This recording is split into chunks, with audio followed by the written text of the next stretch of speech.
Hi, welcome back. Thanks for joining if you're new.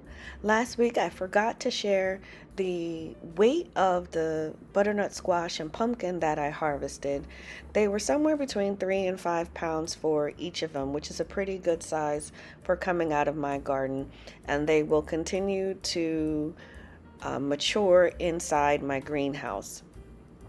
I wanted to bring you outside to show you some of the squash trellises this week. And this trellis is where the strawberries are underneath, and it's currently in bloom. This got a slow start. I'm unsure why the squash plants that were over here didn't turn out so well, but now they're in full bloom now that we're in the month of August. I do have some fruit on that and a lot of offshoots growing. There's my first cushaw back there, and I have a couple of other butternut squash on this plant. What is kind of strange to me is that the color of these butternut are not the same, and I planted the seeds from the same packet, I believe. I'll have to go back and look at my videos.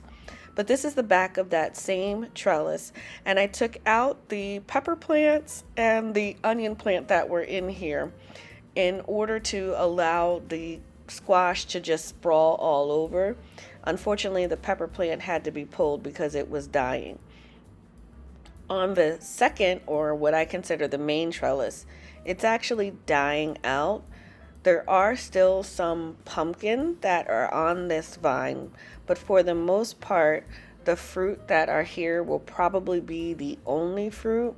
There are 4 pumpkins with one being possible. I don't think that really got pollinated, but this plant in here has to be trimmed a lot. I have a lot of mildew, powdery mildew that's on this plant, so I'm just cutting it back, and that's why it looks so sparse, is because I'm just trying not to allow this mildew to take over the plant before those 4 fruit fully mature.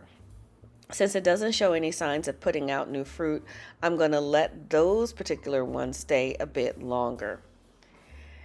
And then moving over to the third trellis, this one is flourishing and having a bit of dieback as well. In the bed where the 2 plants are actually stemming from, there's a lot of gaps in that bed. But I do have 1 pumpkin here, and I have another pumpkin on the other side.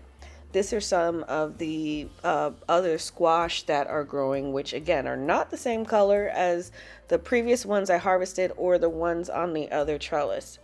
But this is the second pumpkin, and it's a bit behind the other one, so the color isn't as bright. But it's growing. It's got its own hammock. And then this is one of the 4 kajari that actually showed up late. The plant itself is dying back.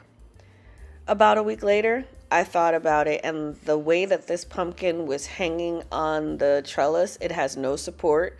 It's just being prepped up, and since the plant is dying back, I decided to retrieve it and let it mature a little bit more inside. Because it has some of its tannish color, which doesn't come through on the camera too well, I felt I was okay in taking it. It's a pretty good sized pumpkin. I ultimately didn't weigh this particular one, but I want to show you a comparison between this color and the other pumpkin's color. It's a bit darker and tanner, so that other one's gonna stay. And then the vine peach, which is to me a misnomer because the vine peach has a more melon inside, like a cantaloupe or a honeydew interior than a peach, but those are ripening and turning yellow. One cantaloupe did survive the green monster, and it was supposed to be ripe and very sweet, but unfortunately, even though the interior was nice and orange, it really didn't have a flavor. I'm not sure if I'm going to be planting it next year, but that's the update this week for all the squash and melons in the garden. Until next week.